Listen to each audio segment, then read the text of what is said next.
Welcome back team. ఇప్పుడు next part of the document ఏంటి అంటే మనం ప్రాజెక్ట్ ఎలా ప్లాన్ చేసాం, ఎలా ఎగ్జిక్యూట్ చేసాం అన్నదని కంపేర్ చేయడం. ఓకే. సో ఏంటి అంటే ప్రాజెక్ట్ ప్లానింగ్ అనేది మనము ఎప్పుడైతే ప్రాజెక్ట్ స్టార్ట్ చేస్తామో అప్పుడు మనం ఆ డాక్యుమెంట్ని ప్రిపేర్ చేసి that will be submitted to the target party, opposite క్లయింట్కి. ఓకే, క్లయింట్కి ఇస్తామన్నమాట. When we give it to client, వాళ్ళు క్రాస్ చెక్ చేసుకుంటుంటారు వెదర్ మనం చెప్పినట్టు ప్రాజెక్ట్ ప్రోగ్రెస్ అవుతుందా లేదా అనేది. అండ్ మనం కూడా క్రాస్ చెక్ చేసుకుంటూ ఉంటాం, మనం ప్రాజెక్ట్ని ఎలా ప్లాన్ చేసుకున్నామో అలా ఉందా లేదా అనేది. Okay. So let me explain you what it constitutes of. అందులో ఏమేమి ఉంటాయి, ప్రాజెక్ట్ ప్లాన్లో ఏమేమి ఉంటాయి, ఆర్ ప్రాజెక్ట్ ఎగ్జిక్యూషన్లో ఏమేమి కన్సిడర్ చేస్తాం. సో దీని మొత్తాన్ని కలిపి మనము ప్రాజెక్ట్ ప్లాన్ అంటాము. It contains lot of information. మీరు చూసినట్టయితే ప్రతి ఒక్క టాస్క్ మనం ఏదైతే ఇంప్లిమెంట్ చేస్తామో, ఏదైతే పని మనం చేస్తామో ప్రాజెక్ట్ ఇంప్లిమెంటేషన్లో, అవన్నీ ఇక్కడ మెన్షన్ చేసి ఉంటాయి. అవి ఫినిష్ చేయడానికి ఎంత టైం పడుతుంది అండ్ అది ఎప్పుడు స్టార్ట్ చేస్తున్నాం, ఎప్పుడు ఫినిష్ చేస్తున్నాం, ఇదంతా ఇలా ప్రాపర్గా ప్లాన్ చేసుకుంటాం. అండ్ ఇలా ప్రాపర్గా ప్లాన్ చేసుకున్న తర్వాత మనం దాని ప్రకారమే ఇవి ఫాలో అవ్వం. ఫర్ ఎగ్జాంపుల్, ఇది ఈ ప్రాజెక్ట్ అనేది మనం 4th మేకి స్టార్ట్ చేస్తున్నాం and August 14th it will be finished అనుకుందాం. For example, need not to mention dates, మీరు మెన్షన్ చేయొద్దు డేట్స్ ఏమి, జస్ట్ ఎగ్జాంపుల్ కోసం చెప్తున్నాను అనమాట. ఓకే. సో దాని ప్రకారం మనం ఫాలో అవుతాం. ఫస్ట్ టాస్క్, ఈ ప్రాజెక్ట్లో ఫస్ట్ టాస్క్ ఏంటి, ప్రాజెక్ట్ ఇనిషియేషన్. అది ఇక్కడ కనిపించట్లేదు మనకి. సరే, అది పక్కన పెడితే మేబీ రిక్వైర్మెంట్ అనాలిసిస్ అనేది, ఏవైతే మనకి ప్రాజెక్ట్కి ఏం రిక్వైర్మెంట్స్ కావాలో అవి మనం ఫస్ట్ తెలుసుకోవాలి కదా ప్రాజెక్ట్ స్టార్ట్ చేసినప్పుడు. అవేంటియో తెలుసుకోవాలనుకున్నాం అనుకోండి, ఆ పని చేయడానికి మనం 8 రోజులు కేటాయించాము. అండ్ దానిలో ఏమేమి యాక్టివిటీస్ చేస్తాం, ఈ రిక్వైర్మెంట్ అనాలిసిస్ అంటే ఏమి రిక్వైర్మెంట్స్ ఉన్నాయి, అంటే మనం ఏం టైప్ ఆఫ్ ప్రాజెక్ట్ చేయాలి, ఆ ప్రాజెక్ట్లో ఏమేమి చేయాలి అనేది తెలుసుకోవడానికి కోసం మనం కొంత సమయాన్ని మనం కేటాయించాలన్నమాట. ఓకే, ఇక్కడ మనం చూసినట్లయితే 1 2 3 4 5 యాక్టివిటీస్ ఉన్నాయి. ఇక్కడ ఈచ్ యాక్టివిటీకి certain amount of the time మనం అలొకేట్ చేస్తాం. వీటిని మనము individual task or smallest achievable things, అంటే మనం చేసే పనిలో దేనికైతే ఒక ఇన్పుట్ ఇస్తే అవుట్పుట్ వస్తుందో దాన్ని మనం అచీవబుల్ టాస్క్ అంటాం. అంటే మనం చేయగలిగిన పని, అంటే నిరూపించగలం అన్నమాట, ఈ పని మనం చేసాము అని నిరూపించగలిగే విధంగా ఉండేదాన్ని మనము స్మాలెస్ట్ వర్క్ ప్యాకెట్ అంటాం. వర్క్ బ్రేక్ డౌన్ స్ట్రక్చర్లో స్మాలెస్ట్ వర్క్ ప్యాకెట్ అంటాం. Okay, executable packet. సరే, అది పక్కన పెట్టేసాం అనుకోండి. స్మాలెస్ట్ యాక్టివిటీస్ అన్నిటినీ ఒక్కొక్క మైల్ స్టోన్ అంటే ఏంటి అంటే, అగైన్ స్మాలెస్ట్ డెడ్ లైన్ అనమాట. అలాగే షార్ట్ ఆబ్జెక్టివ్స్ అంటాం మనం, short objectives of the organization. For example, ఈ ప్రాజెక్ట్ని మనం ఇంప్లిమెంట్ చేసినాం, దీనిలో షార్ట్ ఆబ్జెక్టివ్స్ ఏమంటాయి, different stages of the project. ఒక స్టేజ్ అయిపోయితే ఒక మైల్ స్టోన్ అయిపోయింది అన్నట్టు మనం కన్సిడర్ చేస్తాం. సో ఇందులో అవి ఏమున్నాయి, మైల్ స్టోన్స్, ఇంతకుముందు వీడియోలో మీకు చెప్పినట్లు identifying the requirements or requirement analysis completion. Requirement analysis అనేది కంప్లీట్ అయిపోయినప్పుడు దాన్ని మనం ఒక మైల్ స్టోన్ అంటాం. ఆ వర్క్ ఫినిష్ అవ్వాలంటే దాని లోపల ఉన్న ఇంపార్టెంట్ పనులన్నీ కూడా మనం ఫినిష్ చేయాలి. ఇక్కడ మీరు చూసారంటే ఐడెంటిఫై బిజినెస్ ప్రాబ్లమ్ ఏంటో తెలుసుకోవటం, ఎవరెవరు మన టీం మెంబర్స్ తెలుసుకోవటం, నెక్స్ట్ యాక్చువల్గా ఆర్గనైజేషన్కి ఏం కావాలో తెలుసుకోవటం, అవి మనం ఫుల్ఫిల్ చేయాలంటే ఏమేమి రిసోర్సెస్ కావాలో అవన్నీ తెలుసుకోవటం, ఇలా వీటన్నిటిని మనం రిక్వైర్మెంట్ అనాలిసిస్ అంటాం. అండర్స్టూడ్. సో ఇదంతా కలిపి మనం టైంని ఎట్లా మేనేజ్ చేసుకుంటామని డిజైన్ చేసిన దాన్ని టైం టేబుల్ అంటాం. This is what we have a project plan. దీన్ని మనం టైం టేబుల్ అని కూడా అనొచ్చు. టైం టేబుల్ లోపల ఏమున్నాయి, మైల్ స్టోన్స్ ఉన్నాయి, టాస్క్స్ మైల్ స్టోన్స్ ఉన్నాయి. ఇందులో మైల్ స్టోన్స్ ఏంటి, ఇది మెయిన్ ప్రాజెక్ట్, దీన్ని మనం మైల్ స్టోన్ కింద అన్నాము. దాని లోపల ఇప్పుడు ఇవి చూసారనుకోండి, ఒక స్టెప్, దాని కింద స్టెప్, థర్డ్ స్టెప్, అంటే కొంచెం ముందుకు జరిగి ఉన్నాయి అనమాట. ఈ సెకండ్ లైన్లో ఉన్న వాటిని అంటే identifying requirements, planning, designing, development, testing, closure, ఇవి మన మైల్ స్టోన్స్. ఆ మైల్ స్టోన్స్ని అచీవ్ చేయాలంటే ఈ స్మాలెస్ట్ థింగ్సే అచీవ్ చేయాలి. ఇప్పుడు దీన్ని ఇంకా సింప్లిఫై చేసి చూసామనుకోండి, సో ఈ స్మాలెస్ట్ థింగ్స్ చేస్తే ఈ మైల్ స్టోన్ ఫినిష్ అయిపోతుంది. ఈ మైల్ స్టోన్స్ అన్నీ ఫినిష్ అయిపోతే ఈ ప్రాజెక్ట్ ఫినిష్ అయిపోతుంది. ప్రాజెక్ట్ని మనం ఇలా క్లాసిఫై చేసుకుంటాం. ఓకే.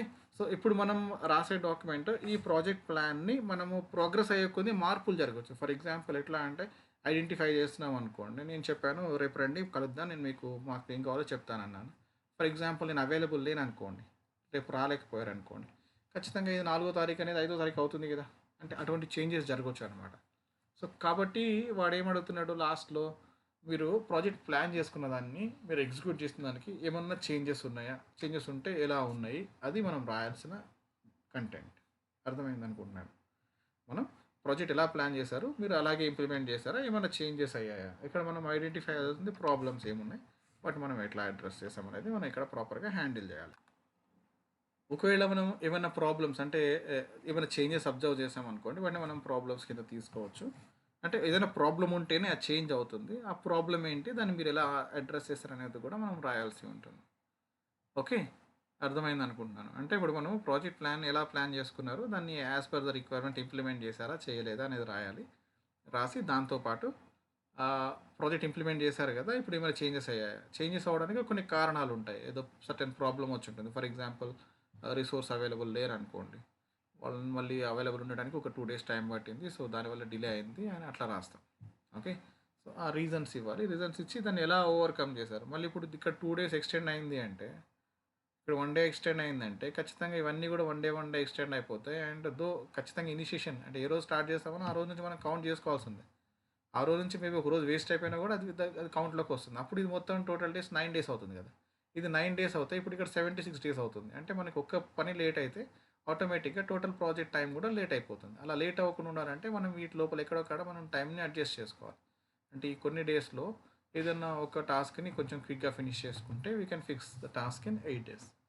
అలా అలా అది సొల్యూషన్ అనమాట. సో ఇవి కొంచెం అనాలిసిస్ చేసి రాసుకోవాలి. అంటే ఇంకా ఇప్పటివరకు మీరు రాసే విషయం నేనేం చెప్పలేదు. This is basic briefing about the topic. ఈ టాపిక్ ఎలా ఏముంటుంది టాపిక్లు అనేది చెప్పాను. సో ఇప్పుడు మనము ఈ టాస్క్ ప్రకారంగా ఏం చేయాలో నేను చెప్తాను, చూడండి ఒకసారి. Okay, so first let me go to this topic. First మనం ఏం చేస్తున్నాం, ఇందులో 3 ఇంపార్టెంట్ థింగ్స్ని మనం కంపేర్ చేస్తున్నాం. మనం ప్రాజెక్ట్ ఇనిషియల్గా టైం టేబుల్ ప్లాన్ చేసుకున్నాం, దాని ప్రకారం ఫాలో అవుతున్నామా లేదా.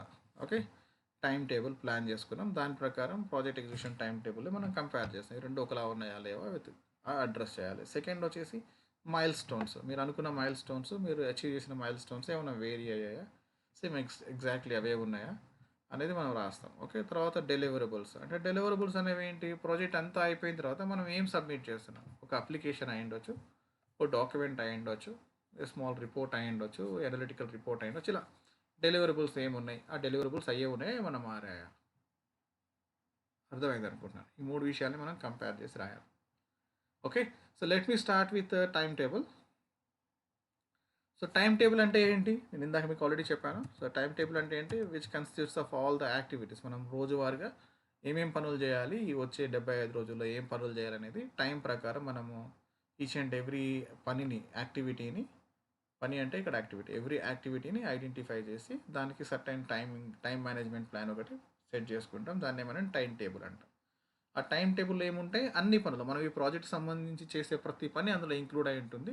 దానికి ఎప్పుడు స్టార్ట్ అవుతుంది, ఎప్పుడు ఎండ్ అవుతుంది, దానికి ఎంత టైం కావాలి, ఈ డీటెయిల్స్ అన్నీ కూడా ఆ టైం టేబుల్లో ఉంటాయి. ఇప్పుడు చెప్పేదంతా రాయాల్సి వస్తుంది మీరు. ఓకే, సో ఎందుకు టైం టేబుల్ ఏంటి, టైం టేబుల్ వల్ల ఏంటి బెనిఫిట్స్ అనేది ఫస్ట్ మనం కొంచెం రాయాలి. రాసిన తర్వాత మనం ఏం చెప్తామంటే, సో ఫర్ సమ్ ఏరియాస్లో ఒక్కొక్కసారి ప్రాజెక్ట్ డిలే అయింది. ఆ ప్రాజెక్ట్ డిలే అవ్వడం వల్ల కొంచెం అటు ఇటు మారింది, బట్ స్టిల్ దాన్ని మేము కరెక్ట్ చేసుకోగలిగాం అనేది మనం రాయాలి. Okay, so first what is time table అనేది రాయండి. టైం టేబుల్ అంటే ఏంటి, అది మనము ఈ ప్రాజెక్ట్ సంబంధించి ఏమేమి పనులు చేస్తామో ఆ పనులన్నీ ఎప్పుడు స్టార్ట్ చేయాలి, ఎప్పుడు ఫినిష్ చేయాలి, ఒక్కొక్క ప్రాజెక్ట్కి ఎంత టైం మనం ఎలకేట్ చేసామో ఆ డీటెయిల్స్ అన్నీ ఇంక్లూడ్ చేసిందే మన time table. Okay, that is about definition. దాని గురించి రాయండి. ఇప్పుడు నేను చెప్పిన విషయాన్ని మీరు క్లియర్గా రాయండి. తర్వాత అసలు మనం టైం టేబుల్ ఎందుకు యూజ్ చేస్తున్నాం అనేది కొన్ని వర్డ్స్ రాయండి. Okay, so let me explain you like why time management and timetable is important to you. See, these are some of the benefits. Okay, some of the benefits. ఇందులో మీరు ఏమన్నా ఒక 3 బెనిఫిట్స్ని మీరు రాయండి. I have plenty of benefits over here. First ఏంటంటే, మనం టైంని ప్రాపర్గా మేనేజ్ చేసుకోవడం వల్ల ఏమవుతుందంటే, we have number of tasks కదా, చాలా పనులు ఉన్నాయి మనం చేయాల్సినవి. ఆ పనులన్నింటినీ చేయడానికి మనకి టైం అవైలబుల్ ఉంటుంది. మీరు టైం టేబుల్ ప్లాన్ చేసుకోలేదు. ఫర్ ఎగ్జాంపుల్, ఈరోజు డాక్యుమెంట్లో 6 సెక్షన్స్ ఉన్నాయనుకోండి, మీరు ఒక సెక్షన్ మీద రోజంతా కూర్చొని చేద్దామంటే అది కుదరదు. ఒక 2 గంటల టైం కేటాయించి, ఒక గంట టైం కేటాయించాలి, టక్ టక్ ఫినిష్ చేసుకోవాలి. అలా కాకుండా మీరు ఇష్టం వచ్చినంత టైం తీసుకొని ఒకటే టాస్క్ ఫినిష్ చేస్తున్నారనుకోండి, మీరు ప్రాజెక్ట్ ఫినిష్ చేయలేరు, అది కష్టమైపోతుంది. అంటే మీరు ప్రతి ఒక్క టాస్క్కి మీరు టైం అలొకేట్ చేయాలి. ప్రతి ఒక్క పని, అందులో మన ప్రాజెక్ట్లో ఉన్న ప్రతి ఒక్క పని కూడా ఇంపార్టెంట్. దానికి మీరు టైం ఇవ్వాల్సినంత టైం ఇవ్వకపోతే అది డిలే అయిపోతుంది. ఓకే, కాబట్టి మనం ప్రాజెక్ట్ ప్లాన్ చేసుకోవడం వల్ల ఏమైంది, మీరు ప్రతి ఒక్క important activity in the task ప్రాజెక్ట్కి మీరు ఇనఫ్ టైం ఇవ్వగలిగారు అని. అది ఇవ్వడం వల్ల ఏమవుతుంది, అన్ని పనులు పూర్తవుతాయి అన్నమాట. Okay, so that is benefit of having enough time for doing everything. So it will lead to successful completion of the project. Okay, that is one. Second one, fewer problems. మనం ప్రాజెక్ట్ ప్లాన్ చేసుకున్నాం, టైంని కరెక్ట్గా set చేసుకున్నాం అంటే అర్థం ఏంటి, మనం అన్నీ ఆలోచించి సెట్ చేసుకుంటాం అన్నట్టు. లైక్ ఏమేం ప్రాబ్లమ్స్ రావచ్చు, ఆ ప్రాబ్లమ్స్ని ఎట్లా అడ్రస్ చేయొచ్చు, వీటన్నిటిని బేస్ చేసుకుని మనం ఒక ప్రాజెక్ట్ టైం టేబుల్ అనేది క్రియేట్ చేస్తాం కాబట్టి మనకి ప్రాబ్లమ్స్ అనేవి తగ్గిపోవచ్చు. ఫర్ ఎగ్జాంపుల్, మీరు ప్రాపర్గా టైం ప్లాన్ చేసుకోవడం వల్ల ఎలా ప్రాబ్లం తగ్గుతుంది. ఫర్ ఎగ్జాంపుల్, మీరు నాకు అపాయింట్మెంట్ బుక్ చేశారనుకోండి, నేను 11:30కి ఇచ్చారనుకోండి, మీరు 12 o'clock వచ్చారనుకోండి, మేబీ నేను మీకు సపోర్ట్ చేయకపోవచ్చు. మీరు అదే టైం టేబుల్ పెట్టుకోండి, జాగ్రత్తగా ఫాలో అయ్యి, నాకు 11:30కి టైం ఇచ్చారు కాబట్టి 11:30కి మీరు వచ్చేసారనుకోండి, మీ పని మీకు ఫినిష్ అయిపోతుంది. అంటే ఇటువంటి పనుల్ని, అంటే టైంని ఫాలో అవ్వకపోతే వచ్చే ప్రాబ్లమ్స్ అన్నింటినీ కూడా మనం సాల్వ్ చేసుకోవచ్చు. ఓకే, ఆ ప్రాబ్లమ్స్ సాల్వ్ అయినంటే సగం ప్రాబ్లమ్స్, అంటే మన సైడ్ నుంచి ఉండే ప్రాబ్లమ్స్ మ్యాక్సిమం పోతాయి. ఆపోజిట్ సైడ్ నుంచి ఉండే ప్రాబ్లమ్స్ని మీరు ఎట్లాగో అవాయిడ్ చేయలేరు, మీరు జస్ట్ మేనేజ్ అండ్ కంట్రోల్ చేయగలరు అంతే. నెక్స్ట్ వచ్చేసి లెస్ రీవర్క్. మనం ప్రాపర్గా ప్లాన్ చేసుకుంటే, ఫర్ ఎగ్జాంపుల్ ఇప్పుడు నేను ముగ్గురు కలిపి ఒక టాస్క్ ఇచ్చాను అనుకోండి, మీరు ముగ్గురు టైంకి ఫినిష్ చేయాలి, ఈ టాస్క్ మీరు ముగ్గురు కలిసి చేస్తున్నారు అనుకున్నాం అనుకోండి. ఓకే, ఒక ఇద్దరు అవైలబుల్ ఉండి నేను ఎక్స్ప్లెయిన్ చేసేటప్పుడు ఇంకొకరు అవైలబుల్ లేరు అనుకోండి, ఏమవుతుంది, ఇద్దరికి ఎక్స్ప్లెయిన్ చేస్తాం, వాళ్ళిద్దరు ప్రాపర్గా రాస్తారు, థర్డ్ పర్సన్ ఏదో ఒకటి రాసేస్తారు, అప్పుడు ఏమవుతుంది, రీవర్క్ ఎక్కువ అయిపోతుంది. అంటే టైం మేనేజ్మెంట్ చేయడం వల్ల రిసోర్సెస్ అన్ని ప్రాపర్గా అవైలబుల్ ఉంటాయి. ఓకే, చేయాల్సిన పని టైంకి చేస్తాము, అండ్ ఇన్పుట్స్ అన్ని ప్రాపర్గా తీసుకుంటాము, దానివల్ల ఏమవుతుంది, రీవర్క్ అనేది తగ్గిపోతుంది. Next, more opportunities, ignore this one. Less effort. మనం ఏ టైంకి ఏది ఎప్పుడు ఎలా చేయాలో దాని ప్రకారం ఫాలో అవుతే మన రిసోర్స్ ఏం ఎఫర్ట్ పెట్టాలో ఆ ఎఫర్ట్ అనేది తగ్గిపోతుంది. ఫర్ ఎగ్జాంపుల్, టైం ప్లాన్ చేసుకున్నారు మీరు, ఈరోజు ఒక 500 వర్డ్స్ రాద్దాం అనుకున్నారు, రేపు ఒక 500 వర్డ్ రాద్దాం అనుకున్నారు. పొరపాటున ఈరోజు మీరు రాయలేదనుకోండి, రేపు ఏమవుతుంది, ఎక్స్ట్రా ఎఫర్ట్ పెట్టాల్సి వస్తుంది కదా ఫినిష్ చేయడానికి. లేదా నేను డే టైంలో మీకు ప్రాపర్గా టైం అలొకేట్ చేస్తాను, మీరు నైట్ నిద్ర మానుకొని రాయాల్సి వస్తుంది. So this is additional effort that you put. Okay, అంత ఎఫర్ట్ పెట్టాల్సిన అవసరం లేదు, మీరు టైం షెడ్యూల్ని ప్రాపర్గా ఫాలో అవుతే మీ ఎఫర్ట్స్ అన్ని తక్కువ పెట్టాల్సి వస్తాయి, అండ్ మీరు వర్క్ లైఫ్ని ఇవన్నీ ప్రాపర్గా బ్యాలెన్స్ చేసుకోవచ్చు. సో ఎఫర్ట్ అనేది రెడ్యూస్ అవుతుంది డెఫినెట్గా if you follow your timings. Next, new your priorities. ఇప్పుడు ఉన్న చేసే పనుల్లో మనం ఏమేమి ఇంపార్టెంట్ పనులు అవి ఎప్పుడెప్పుడు ఎలా ఫినిష్ చేయాలనేది మీరు జాగ్రత్తగా ప్లాన్ చేసుకోవచ్చు. Okay, that is one of the important thing. మీకు ఉన్న టాస్కుల్లో మోస్ట్ ఇంపార్టెంట్ టాస్క్లు ఏంటి, ప్రయారిటీ టాస్క్లు ఏంటి అనేది మీరు ఐడెంటిఫై చేయొచ్చు బికాస్ ఆఫ్ టైం మేనేజ్మెంట్. ఇప్పుడు మనకి ఒక ఎగ్జాంపుల్ చెప్తాను చూడండి. మనము షార్టెస్ట్ పాత్ మెథడ్ అని ఒకటి ఉంటుంది, ఆర్ క్రిటికల్ పాత్ మెథడ్ అని ఒకటి ఉంటుంది. క్రిటికల్ పాత్ అంటే ఏంటి అంటే, ఇప్పుడు ఫర్ ఎగ్జాంపుల్ మనము ఇక్కడ నుంచి, ఫర్ ఎగ్జాంపుల్ మనం ఎల్బీ నగర్ నుంచి దిల్సుఖ్నగర్ వెళ్ళాలనుకోండి, మధ్యలో మన ఆఫీస్కి కూడా వెళ్ళాలనుకోండి. సో ఎల్బీ నగర్ నుంచి దిల్సుఖ్నగర్ వెళ్ళేటప్పటికి మనం ఎంత టైం, ఒక 2 hours టైం సెట్ చేసుకున్నాం అనుకోండి. సో దానిలో మనం ఆఫీస్కి వచ్చిపోవటం కూడా we can finish with in the time limits. అంటే దాన్ని మనం క్రిటికల్ పాత్ అంటే మనకి అక్కడ మెయిన్ ఆబ్జెక్ట్ ఏంటి, ఆఫీస్కి రావడం ఎట్లాగో వస్తాము, మనకున్న 2 hours టైం ఉంది, 2 hours ఎప్పుడైనా మీరు ఆఫీస్కి వచ్చేసి వెళ్ళొచ్చు. ఓకే, అంటే ఆఫీస్కి రావడం అనేది స్లాక్ అనేది ఒకటి క్రియేట్ అయిపోతుంది అనమాట. అక్కడ మీరు ఆఫీస్కి రావడం, దిల్సుఖ్నగర్ వెళ్ళడం మధ్యలో మీరు ఎంత టైం పడుతుంది అంటే, you can say just 2 hours. Need not to include how long it takes you to reach our hospital. మన ఆఫీస్కి రావడానికి ఎంత టైం పడుతుంది మీరు మెన్షన్ చేయాల్సిన అవసరం లేదు. ఎందుకు, 2 hours లోపలే ఆ పని కూడా అయిపోతుంది కాబట్టి. దీనికి ఒక 10 minutes పట్టింది అనుకోండి, ఆఫీస్కి రావడానికి 10 minutes పట్టింది, దిల్సుఖ్నగర్ రావడానికి 2 hours పట్టింది అనుకోండి, ఇది మధ్యలోనే ఉంది కాబట్టి, ఈ పని మధ్యలోనే ఫినిష్ అయిపోతుంది కాబట్టి అది ఇంపార్టెంట్ టాస్క్ కింద కన్సిడర్ చేయాలన్నమాట. ఓకే, ఇటువంటిది మనం క్రిటికల్ పాత్ మెథడ్స్ ఇట్లాంటివి మనం తీసుకోవడం వల్ల ఏమవుతుంది, ఇప్పుడు దిల్సుఖ్నగర్ వెళ్ళడం అనేది ఇంపార్టెంట్ టాస్క్ అవుతుంది, ఇది ఆ 2 hours ఎప్పుడైనా ఇది ఫినిష్ చేసుకోవచ్చు కాబట్టి we will be having enough time to fix it, need not to worry about it. అలా అంటే మనం ప్రయారిటీస్ ఏంటి, ఏది ఇంపార్టెంట్ అనేది మనం ఐడెంటిఫై చేయొచ్చు. Next, waste less time. అంటే వేస్ట్ లెస్ టైం అంటే ఏంటి, మనం ఏదైతే టైం వేస్ట్ చేస్తామో ఆ టైం అనేది రెడ్యూస్ అయిపోతుంది. ఎందుకు, మనం ప్రాపర్గా plan, as per the plan మనం పోతాం కాబట్టి. ఫర్ ఎగ్జాంపుల్, ఈరోజు నేను చెప్పాను మధ్యాహ్నం 2:30 కల్లా ఫస్ట్ పార్ట్ అయిపోవాలి అని. మీరు ఆన్ టాస్క్ అనుకోండి, మీరు ఖచ్చితంగా రోజు చేసే చిన్న చిన్న పనులు ఏమన్నా వదిలేసి ప్రాపర్గా కూర్చొని మనం చేసే పని మీద చేయొచ్చు. So that means a lot, అంటే following the time schedule. Focus better, మనం చేసే పనుల మీద మంచిగా ఫోకస్ చేయొచ్చు. ఎందుకు, చేసే పని మీద ఫోకస్ ఉంటే పని ఆన్ టైంలో విత్ పాసిబుల్ ఆప్షన్స్తో ఫినిష్ అయిపోతుంది. So we got lot of advantages. ఇవన్నీ అడ్వాంటేజెస్, ఇందులో మీరు ఏదైనా మెన్షన్ చేసుకోవచ్చు, దానికి ప్రాపర్ రీజనింగ్ ఇవ్వచ్చు. ఓకే, ఇప్పుడు మీరు మీ టైం టేబుల్కి సంబంధించి రివ్యూ దానికి రాసే దానిలో first you will be defining what is time table, తర్వాత సమ్ అడ్వాంటేజెస్ ఆఫ్ అసలు టైం టేబుల్ ఎందుకు ఫాలో అవ్వాలనే దానికి కొన్ని అడ్వాంటేజెస్. ఇందులో మీరు ఒక 4-5 తీసుకొని ఎక్స్ప్లెయిన్ చేయాలి. ఇక్కడికి అంటే ఈ రెండు అంటే definition of time table and benefits of time table ఈ రెండు రాసేసరికి అట్లీస్ట్ 100 ఆడ్ వర్డ్స్, 100-120 వర్డ్స్ వరకు ఫినిష్ చేసుకోండి. దెన్ మనం చెప్పాల్సింది ఏంటంటే time table as per the schedule follow అయ్యామా లేదా అని. Okay, for that what we say అంటే ఇప్పుడు మనకి టైం టేబుల్ ఉంది కదా, ఈ టైం టేబుల్లో అప్పుడప్పుడు ఏదైనా కొన్ని యాక్టివిటీస్లో టైం అనేది ఖచ్చితంగా ముందుకో వెనుక్కో వెళ్ళిపోతుంది. అంటే త్వరగా ఫినిష్ చేయొచ్చు, కొంచెం లేట్గా ఫినిష్ చేయొచ్చు. దానికి ప్రతి ఒక్కదానికి ఒక్కొక్క రీజన్ ఉంటుంది. So for example requirement analysis గురించి మీరు రాయాలనుకున్నారు అనుకోండి, అంటే సమ్ టైమ్స్ ఇలా జరుగుతుంది అని, అంటే ఒక్కొక్క దానికి ఒక్కొక్క రెండు రీజన్స్ చెప్తాను, దేనివల్ల డిలే అవ్వచ్చు అవన్నీ అవి కోట్ చేసి మీరు రాయండి ప్రాజెక్ట్లో. ఈ ఫర్ ఎగ్జాంపుల్ ఇప్పుడు అనుష రాస్తుంది అనుకోండి, she can explain that development స్టేజ్లో కొంచెం ప్రాబ్లం అయింది. ఎందుకు అంటే లైక్ కోడింగ్ ఫినిష్ అయిపోయిన తర్వాత బికాజ్ ఆఫ్ సిస్టమ్ క్రాష్ చేసిన వర్క్ అంతా పోయింది, దానివల్ల కొంచెం డిలే అయింది, something like that. Okay, so అలా నేను ఒక టాపిక్ చెప్పానంటే మీరు Anusha she can select development, maybe రాని డిజైనింగ్ లేదని ఇష్యూ చెప్పొచ్చు. అలా ఒక్కొక్క పార్ట్లో ఒక few examples, 1 or 2 examples mention చేయండి. దానివల్ల కొంచెం డిస్టర్బ్ అయింది, బట్ స్టిల్ మనం అనుకున్న విధంగానే విత్ ఇన్ ద డెడ్ లైన్స్లోనే ప్రాజెక్ట్ ఫినిష్ చేయగలిగాము అని మనం ఎక్స్ప్లెయిన్ చేయాలి. అర్థమైంది అనుకుంటా. అంటే ఒక్కొక్క పార్ట్లో ఒక్కొక్క టైప్ ఆఫ్ యాక్టివిటీలో ఒక్కొక్క టైప్ ఆఫ్ ఇష్యూ ఉంటుంది.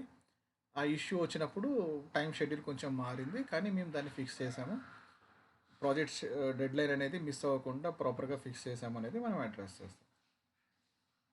ఓకే, ఫస్ట్ ఏంటంటే ఐడెంటిఫైయింగ్ రిక్వైర్మెంట్ అనాలిసిస్లో మనకి మిస్టేక్స్, రిస్క్ ఏం జరగవచ్చు, మేబీ షెడ్యూల్ మిస్ అవ్వచ్చు.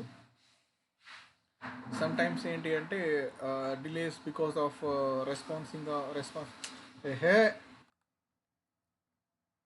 ఒక్కోసారి మనకి ఎవరైతే ఫర్ ఎగ్జాంపుల్ ఐడెంటిఫైయింగ్ రిక్వైర్మెంట్స్లో ఏంటంటే ప్రాజెక్ట్ మేనేజ్మెంట్ టీమ్తో మనం డిస్కస్ చేయొచ్చు. వాళ్ళతో డిస్కస్ చేసేటప్పుడు వాళ్ళు రెస్పాన్సెస్ ఇవ్వాల్సి ఉండొచ్చు. వాళ్ళని మనం కలవాలనుకోండి, ఏం సొల్యూషన్ పెట్టాలి ఏంటి అనేది డిస్కస్ చేయడానికి వెళ్ళినప్పుడు మేబీ మనకి ప్రాపర్ రెస్పాన్సెస్ రాకపోవచ్చు, అప్పుడు మనకి డిలేస్ అవుతాయి. సరే అవన్నీ ఇగ్నోర్ చేస్తే మనం ఇనిషియల్గా మనం ప్లాన్ చేసుకున్నది మిస్ అవ్వచ్చు, లేదా అప్రూవల్స్కి లేట్ అవ్వచ్చు, దానివల్ల ప్రాజెక్ట్లో డిలేస్ అవ్వచ్చు. ఓకే, ఆ డిలేస్ అయిందని మనం ఎలా చేయొచ్చు, మిగతా ఏవైతే యాక్టివిటీస్ మనం చేస్తామో మేబీ ఫర్ ఎగ్జాంపుల్ దానివల్ల ఐడెంటిఫైయింగ్ రిక్వైర్మెంట్స్ అనే టాస్క్ 1 day అహెడ్ వెళ్ళింది అనుకోండి. ప్లానింగ్ అనేది మొత్తం మనమే చేస్తాం కాబట్టి ఈ ఏరియాలో మనం ఒక డే తగ్గించుకొని ఆ డే తగ్గడం వల్ల టోటల్ డ్యూరేషన్ అనేది మారకుండా మనం చూసుకున్నాము అని చెప్పాలన్నమాట. That is how we explain. So అర్థమై ఉండొచ్చు, ఐడెంటిఫైయింగ్ రిక్వైర్మెంట్లో మనం ప్రాపర్ ప్లాన్ చేసుకోకపోతే మిస్టేక్ అవ్వచ్చు, డిలేస్ అవ్వచ్చు. లేదా మనం ఎవరినైతే ఇంటర్వ్యూ చేయాలనుకుంటున్నామో, ఎక్కడైతే మేబీ కంపెనీ ఇన్ఫర్మేషన్ వెతకడం కోసము ఎక్కడో కాడ మనకి అనుకో తెలియకుండా ఒక రోజు అట్లా డిలే అవ్వచ్చు. డిలే అయినప్పుడు టైం టేబుల్ అనేది మారుతుంది. ఓకే, దో టైం టేబుల్ మారినా కూడా డ్యూరేషన్ అనేది మారకుండా మనం ప్లాన్ చేసుకున్నాం అనేది ఎక్స్ప్లెయిన్ చేయాలి. నెక్స్ట్ ప్లానింగ్లో ఇప్పుడు ఫర్ ఎగ్జాంపుల్ పలానా రిసోర్స్ కావాలి అని మనం ఐడెంటిఫై చేసాం, రిసోర్స్ అవైలబుల్ లేరు అనుకోండి, it will be difficult. So ఇందులో ఏంటంటే ఇట్స్ ఎ గ్రూప్ ప్రాజెక్ట్ కాబట్టి అసెస్మెంట్ అంటే ఎగ్జిస్టింగ్ పీపుల్ అంటే టీమ్ వర్క్, ఏదైతే టీంతో మనం ఈ ప్రాజెక్ట్ ఫినిష్ చేస్తున్నామో ఆ టీంకి ఉన్న స్కిల్స్ ఏంటో అనలైజ్ చేయడానికి మేబీ టైం తీసుకోవచ్చు. ఆ టైం అంటే ఫర్ ఎగ్జాంపుల్ ఇప్పుడు నేను శశి, రాణి అండ్ అనుష కలిసి ఒక ప్రాజెక్ట్ చేస్తున్నాం అనుకోండి. ఓకే, ఇప్పుడు అనుష స్కిల్స్ ఏమున్నాయో నాకు తెలియదు, రాణి స్కిల్స్ ఏమున్నాయో నాకు తెలియదు, శశి స్కిల్స్ ఏమున్నాయో నాకు తెలియదు అనుకోండి. If I want to allocate them some task అనుకోండి, so I need to cross check their skills. అది అసెస్ చేసేటప్పుడు ఒక్కోసారి వాళ్ళు ఫాల్స్ ఇన్ఫర్మేషన్ ఇచ్చారనుకోండి, మేబీ మనకి సరిగా తెలియకపోవచ్చు వాళ్ళ స్కిల్స్ ఏంటి అనేది, అప్పుడు సమ్ డిలేస్ అవుతాయి. అంటే మనం అసెస్ చేయడానికి రోల్స్ అండ్ రెస్పాన్సిబిలిటీస్ అసెస్ చేయడానికి అండ్ ఎలకేట్ చేయడానికి we are allocating some time over here right. ఆ టైం లోపల అది ఫినిష్ చేయలేదు అనుకోండి, it might get delayed. Okay, అంటే అసైనింగ్ అనేది మిస్ అయిపోవచ్చు ఛాన్సెస్. అప్పుడు ఇలా మళ్ళీ again same thing, we will be adjusting time in other sections, other milestone of the document. Okay, so next డిజైనింగ్లో ఏంటి అంటే maybe because of confusion or like communication gaps some times ఏం జరుగుతుంది అంటే appropriate designs create చేయకపోవచ్చు, designs అనేవి మారచ్చు. మనం చేంజెస్ వచ్చాయనుకోండి ఆఫ్టర్ మనం మీటింగ్స్ ఉంటాయి మనకి త్రూ అవుట్ ద ప్రాజెక్ట్, మనం అప్పుడప్పుడు మీట్ అవుతూ కమ్యూనికేట్ చేసుకుంటూ ఉంటాం. ఆ మీటింగ్లో సమ్ చేంజెస్ చెప్పవచ్చు. ఆఫ్టర్ కంప్లీటింగ్ ద టాస్క్ మన నలుగురం కలుసుకున్న తర్వాత అరే ఇది బాగాలేదు కొంచెం ఇది మార్చుకుందాం అని చెప్పొచ్చు. అలా చెప్పినప్పుడు ఏమవుతుంది అగైన్ డిజైన్ చేంజ్ చేయాల్సి వస్తుంది. డిజైన్ చేంజ్ చేయాల్సి అంటే already the duration is completed right. Design change అన్నప్పుడు అగైన్ సమ్ డేస్ అనేవి ఎక్స్టెన్షన్ అయిపోతాయి. ఆ ఎక్స్టెన్షన్ అయిపోయిన డేస్ని we will be adjusting with some other activities. Right. అంటే ఏమవుతుంది so when we meet and when we discuss about the design if something is not as per the requirement we might be asking for change. ఆ change అనేది మనం చేసినప్పుడు ఏమవుతుంది project అనేది ఏమవుతుంది ప్రాజెక్ట్లో ఏమవుతుంది చేంజ్ అనేది చేసినప్పుడు డిలేస్ క్రియేట్ అవుతాయి. ఆ డిలేస్ని మనం ఎలా హ్యాండిల్ చేసుకోవచ్చు by adjusting time in other activities. Okay. Next development స్టేజ్లో అది చెప్పాను ఇందాక already. So for example coding చేసాం మనము. కోడింగ్ చేసిన తర్వాత మేబీ సాఫ్ట్వేర్ కరప్ట్ అయి ఉండొచ్చు, మన సిస్టమ్ ప్రాబ్లం రావచ్చు, లేదా ఇంటిగ్రేటింగ్ అప్పుడు ఏమైనా ఎర్రర్స్ రావచ్చు, కోడ్లో ఎర్రర్స్ ఎక్కువ ఉండొచ్చు, అవి సాల్వ్ చేయడానికి టైం తీసుకొని ఉండొచ్చు. ఇలా కొన్ని విధాలుగా డిలే అవుతాయి. అవన్నీ మనము ప్రాపర్గా హ్యాండిల్ చేయాలి. ఇంకా టెస్టింగ్లో like when we test XYZ task అది ప్రాపర్గా పర్ఫామ్ చేస్తే it is fine. If it is not properly performing and దానిలో కోడ్లో ఎర్రర్స్ ఉన్నాయి మనం ఐడెంటిఫై చేసామనుకోండి again we will be asking development team to complete it. ఆ కంప్లీట్ చేసేటప్పుడు ఆయనకి టైం తీసుకుంటుంది, మనకి టైం తీసుకుంటుంది. సో అదే ఎందుకు మళ్ళీ ఆయన డెవలప్ చేసి ఇస్తే మళ్ళీ మనం టెస్ట్ చేయాలి కదా. సో ఇలా ఒక్కోసారి కోడ్లో ఎక్కువ ఎర్రర్స్ ఉంటే కూడా టెస్టింగ్ అనేది టైం ఇంక్రీజ్ అయిపోతుంది. సో దానికి మనం ఏం చేసాం ఇక్కడ ప్రాజెక్ట్ క్లోజర్ అనే దానికి 7 days ఇచ్చాం, ఎక్కువ రోజులు ఇచ్చేసాం అనమాట. ఆ టైంని యూజ్ చేసుకొని మనం హ్యాండిల్ చేసుకోవచ్చు. So this is how we managed our time table. So we don't say that మన project time table as per the requirement పోయిందని మనం ఎప్పుడు చెప్పాము. అలా చెప్తే అది అబద్ధమే అవుతుంది. సో దేర్ సమ్ చేంజెస్ జరిగాయి, ఆ చేంజెస్ని మనం హ్యాండిల్ చేసామన్నట్టు ఎక్స్ప్లెయిన్ చేయాలి. Okay. That is all about this time table. ఈ వీడియో కొంచెం ఎక్కువ చేశాను కానీ మైల్ స్టోన్స్ అండ్ దాని తర్వాత డెలివరబుల్స్ అప్పుడు ఇట్స్ స్మాల్ వీడియో క్విక్గా అయిపోతుంది. Okay. So for your understanding this is. ఇందులో ఏంటంటే మీరు ఏ టాస్క్ మీకు కొంచెం ఫెమిలియర్గా అనిపించిందో మీరు ఆ టాస్క్ మీద మీరు ఎక్కువ తెలుసుకోండి, అది బెటర్ ఉంటుంది. ఓకే. క్విక్గా ఫిక్స్ చేసుకోండి.